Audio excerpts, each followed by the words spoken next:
It's been a tough week for the Packers. Well, that was a tough one. Obviously, we did not do a good enough job. Losing their first home game of the season. And the Panthers come into Lambeau and pull off the upset. Losing their star tight end for the season. Tough to see anybody get injured. Tough to see Tuck injured on the ground. And losers at the trade deadline.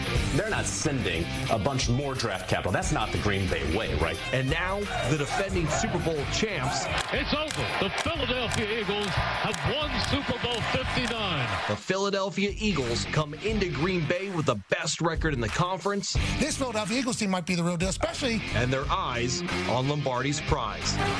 What the hell's going on out here? Will the Packers avenge last season's playoff ousting? Love going to take a shot going deep down the far side and intercepted. Or will the Eagles push their way to another victory? Just because it's effective and we haven't stopped it, nobody else has either. Right. Doesn't mean it's not dangerous. It's versus under the Lambeau Field lights on Monday Night Football. Our Big 12 Sports Countdown to Kickoff pregame show starts right now. Right now, this is Big 12 Sports Countdown to Kickoff. It's a Monday night clash in Titletown as the NFC East leading Eagles come soaring into town to face off against the NFC North leading Green Bay Packers, both teams with just 2 losses on the season. Welcome into our Big 12 Sports Countdown to Kickoff pregame show. I'm Dario Melendez, coming to you live from Lodge Kohler, which is, as you can see, right across the street from the site of the final game of the Week 10 slate. It is the Packers taking on the Eagles, and don't you worry, we got you covered. Total team coverage coming your way as we get you set for this conference confrontation between 2 of the best teams in the NFC. Stephanie Sutton inside Lambeau Field with the players, Blake Eason outside the stadium with the fans. And look, don't forget, this is a bit of a revenge game for the Green Bay Packers. The Eagles ended Green Bay's season last season out in Philadelphia, handing the Pack a 22-10 loss in that wild card round, a game that saw the Packers fumble the opening kickoff and Jordan Love throw 3 interceptions, while Eagles quarterback Jalen Hurts threw 2 touchdowns in the Birds' first steps toward their 5th world title in franchise history. And look, could this Monday night showdown between the Packers and the Eagles be a preview of a playoff matchup in the future? For sure, but only time will tell. What we do know is that the Packers need to bounce back after picking up that embarrassing loss right here in Green Bay last Sunday against a Panthers squad who didn't even have a winning record when they entered Titletown. And with more on how they're going to try to get that bad taste out of their mouth, let's head back inside Lambeau Field with Stephanie Sutton. Steph. Dario, the Packers are looking to bounce back after their first home loss of the season last Sunday against the Panthers. And head coach Matt LaFleur knows it won't be easy against the defending Super Bowl champs. What a great opportunity. Obviously, Monday Night Football, defending world champions, Lambeau Field. I don't think it gets much better than that. And this is a really good football team, obviously, and they have shown that consistency for a number of years now. I mean, they got star power on every level and in every phase. I think Nick's done a hell of a job there. And so in that regard, it is a great test for us.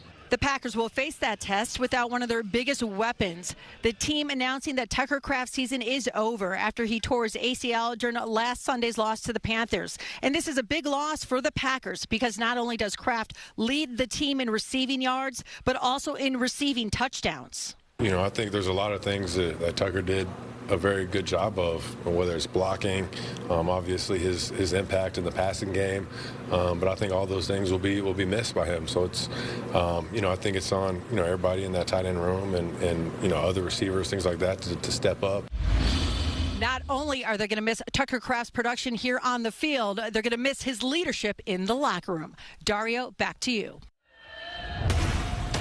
Steph, thanks so much. Now, Kraft is the only Packer who has been ruled out for tonight's game because of injury. Lucas Van Ness, Nate Hobbs, Matthew Golden have all been ruled out for this primetime affair. As for the Eagles, they'll be without their starting center Cam Jurgens for the 2nd straight game as he battles a knee injury. But besides that, this is a pretty healthy football team with a ton of new faces. The Eagles are one of the busiest teams at the NFL trade line, acquiring not one, not two, but 3 new pieces on the defensive side of the ball. Edge rusher Jalen Phillips from the Dolphins, cornerback Michael Carter from the Jets, and a guy Packer fans know very well, former member of the Pack, Jair Alexander from the Ravens. And it's been a weird couple of years for Alexander. He was the Packers' first-round pick back in 2018 out of Louisville and had an immediate impact, being named a Pro Bowler and All-Pro in 2020 and 2022. But then the injury bug started taking a bite out of Alexander, forcing him to miss a combined 20 games over a 2-year stretch, causing the Packers to make a very difficult decision before this season to release their former star player. The now 28-year-old then signed a 1-year deal with the Ravens back in June, but injuries that plagued him in Green Bay followed him out to Baltimore, where he suited up for the Ravens just twice this year. And because of that, Baltimore traded him to Philadelphia a little over a week ago. And here is the latest twist in Alexander's odyssey. He has officially been ruled out for tonight's game. The Eagles announcing he didn't even make the trip to Green Bay, but Alexander says he is excited to eventually play for his new squad and leave his mark. I'm just going to bring leadership. I'm going to bring some energy and bring some swag, confidence. And hopefully we all can feed off one another, feed off that, and, take this thing to the next level. Now, the reason why the Eagles went out and acquired Alexander and Carter and Phillips is because their defense is extremely pedestrian this season. Just take a look. They rank near the middle or bottom of the league in pretty much every major statistical category and have forced just 3 turnovers this season, which is the fewest in the NFL. So tonight's game presents a really good chance for the Packers to get back in the win column, something they've done a really good job of in the Matt LaFleur era. They have won over 60% of their games following a loss. And look, speaking of winning, holy cow, leave it to Blake Eason to find the best spot in Titletown outside of that stadium, because he's always winning. Blake, I don't know how you talked your way into the Cheesehead TV house, but my friend, I'm very jealous. Dario, I don't know how I found myself in Cheesehead TV either. So take a look at where we are right now. You can see Lambeau Field just beyond my shoulder right here. So we're essentially across the street. And you just said it, Cheesehead TV. This is where thousands of Packers fans will gather on any given Packers game day. One of the hosts of the show, Corey Behnke's here with us right now. Corey, this was a lifelong dream of yours. 17 years later, thousands will join this stream to cheer along the Pack tonight. Yeah, that's going to be great. Hopefully we beat the Eagles. Absolutely. A lot lying on it. So how did this whole dream even start? Because essentially you've got this stream on YouTube right now, all while the magic is happening behind you here. Yeah, I mean, it started with a buddy of mine having a phone conversation. You remember talking on the telephone? I don't know if you remember this, yes. I said, hey, we should turn this into a podcast. And he was like, what's a podcast? And here we are. And here we are all these years later. And you think streaming is all about community, right? So people who might not even be here in Green Bay can be tuning in live, watching the game unfold, and they just want to have somebody to celebrate with. You can actually respond to people in the chat in real time. Yeah, so we have super chats. We have a really great community first. We're devoted to Green Bay Packer fans worldwide. We have been. We have about 1 million people on our website every month. We'll have about 2,000 to 3,000 people live, and then potentially like 40,000 or 50,000 watch the actual broadcast. But yeah, honestly, it's really a community gathering. It's a place for people to kind of, if you don't have someone to watch with, or you're kind of alone, or you watch it, it's hilarious. We have people who they've said their baby recognizes our voice, and then they'll go to sleep. I mean, that's one of many hilarious things that just happen with Packer fans hanging out. Just incredible. Packers fans hanging out, also giving back to a great cause. I know viewer contributions is a big thing for a nonprofit within the NFL, and also Mon Green stopping by tonight, right? Yeah. So this is our 2nd year partnering with Pro Football Retired Players Association. They help players that didn't have the benefit of the bargaining agreement, and what players have now. I think everybody thinks that players they of course make a lot of money and make millions of dollars, but back in the day, I mean, Dave Robinson, his 3rd year, he made $20,000 a year, which it helps. Pro Football Retired Players Association helps retired players get health insurance, vision, and dental. And so yeah, Amon Green is going to join us potentially in the first quarter. And we're going to watch the game with him. Fantastic. Pretty awesome. Yes. Packers legend. Just incredible. Corey, thanks for letting us swing by tonight. Packers fans gathering. It's always a good time and for a good cause. Cheesehead TV. This is where the magic happens, essentially right across the street from Lambeau. Dario, we'll send it back into you. Interesting, Blake. I got Corey and Aaron's number right here. I never got an invite to the Cheesehead TV house. Must be nice. Anyways, look, sweet setup over there for those guys. And speaking of sweet setups, Joe Buck, he has a pretty nice setup for tonight's game. But before he heads up to the press box at Lambeau Field, he caught up with our very own Stephanie Sutton. Plus, still to come, the Wisconsin star turned Super Bowl champion, Zach Bond's high school coach, chatted with me about Bond's path from Brown Deer to the NFL. That's next on our Countdown to Kickoff pregame show. Welcome back to our Countdown to Kickoff pregame show. It's a homecoming of sorts for Eagle star linebacker Zach Bond. In case you didn't know, before he was an Eagle, he was a Falcon and a Badger. He was an All-State quarterback at Brown Deer, an All-American linebacker at Wisconsin, and now an All-Pro backer for Philadelphia. Just an incredible journey for the 2014 Wisconsin High School Football Player and Quarterback of the Year. And as you can imagine, his high school football coach extremely proud of everything that his former player has been able to accomplish thus far in his career. So I took my talents out to Brown Deer one-on-one with that proud coach, Rob Green. Zach Bond, the Philadelphia Eagles all-everything linebacker. Body Jordan Davis and Zach Bond are there. A Pro Bowler, an All-Pro selection, a Super Bowl champion. Game time! Game time! But before he was all those things, he was a Brown Deer Falcon. 70-yard touchdown run, Zach Bond! And you're, Coach Rob Green, your star player. I mean, what was it like coaching a young high school Zach Bond? It was phenomenal.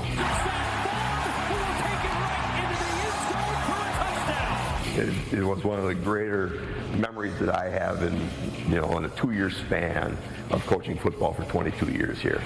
He was a special ball player who had the ability to take over the ball game anytime he wanted to.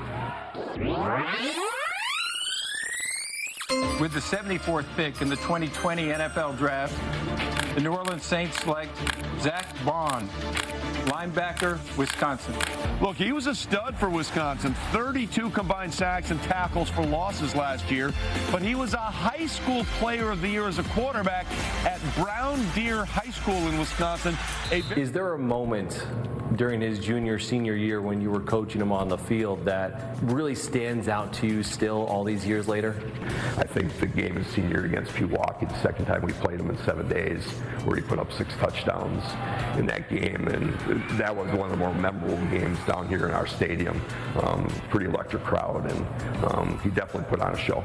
Were there any other arenas, sports areas that he really excelled in? Any sport he wanted to play. He was a very, as cordial and kind as he is, he's one of the most ruthless competitors I've been around. He flips a switch. And in basketball, he helped lead us to 2 state titles. In track and field, he holds our school record for the high jump at 6'8", and he also holds the record in the 200-meter dash at 21:59. What you see him do on a football field is a direct result of his ability to maintain speed for 4 quarters.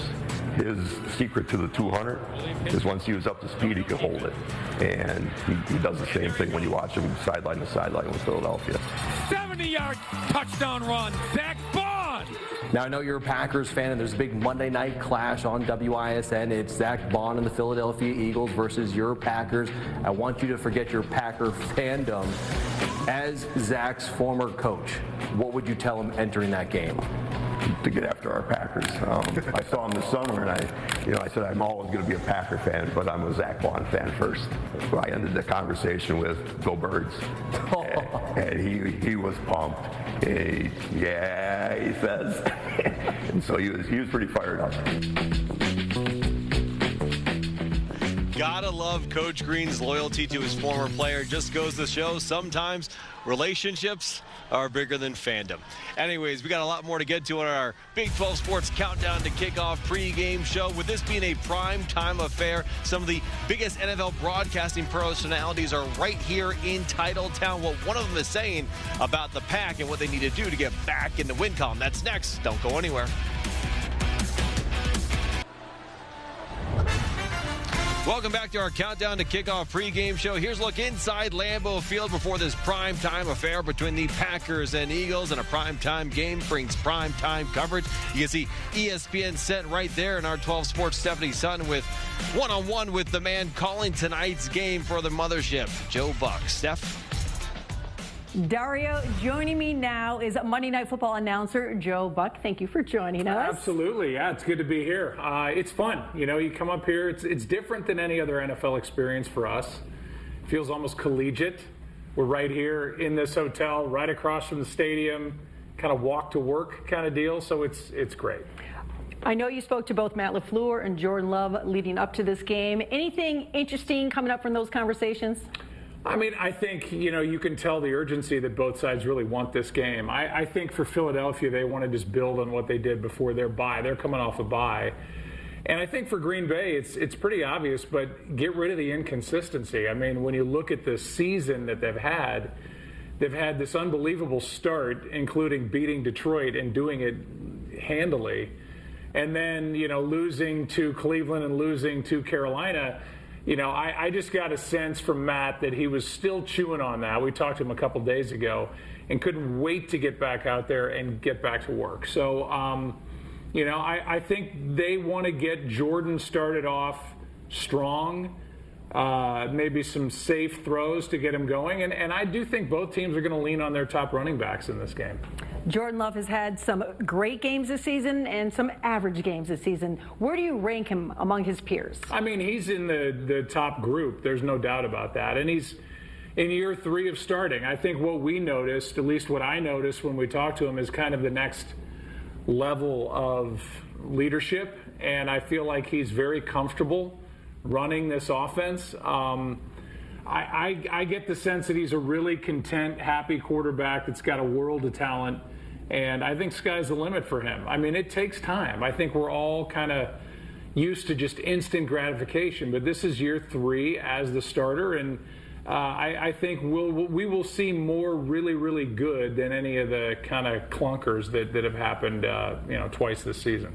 What is the one thing the Packers need to do tonight to beat the defending Super Bowl champions? Stop the run. I mean, you know, they do get A.J. Brown back. He was injured in their last game. Then they went into the bye. But they ran for 276 yards as a team against the Giants. And I think when that happens, and considering how they rode their way on top of the run game to the Super Bowl and through Kansas City in Super Bowl 59, I don't know why they would go away from that. So it's tiring because we all say it every week, run the ball and stop the run, but they have got to stop Saquon Barkley. And last week against Rico Dowdle in Carolina, they were not able to slow down the run game. That's got to be better tonight. You mentioned Lambeau Field earlier. What makes it so special to broadcast a game here? It's just awesome. I mean, the history, to know that it dates back to 1957 is one thing, but the way they've built up around it, it feels like a modern experience with kind of the old school in-game bleachers, all that other stuff. And for me, as a play-by-play guy, there's always crowd noise. It's never quiet. Whether it's Go Pack Go or tonight, if the Eagles are up, it'll be Fly Eagles Fly, and I'll just shut up. That's when I'm at my best. When I talk less and I shut up and I let the crowd carry it, because I know tonight's going to be a really loud, exciting atmosphere. Thank you. Stay warm tonight in that booth. I will. I got so many layers on. I may suffocate, but if I make it through the game, I know it'll be fun. All right, Dario, back to you. Thanks, Steph. Now, coming up, final thoughts before tonight's Monday night clash between two of the best teams in the NFC. Stick around. Welcome back. We are just minutes away from this Monday night showdown between the Packers and Eagles. Packers looking to get back in the win column after picking up their first home loss of the season last Sunday. Also looking to snap a 3-game losing streak to the Eagles. But that's going to do it for our Countdown to Kickoff pregame show. Up next on WISN 12, it is Packers-Eagles Monday Night Football. Enjoy the game.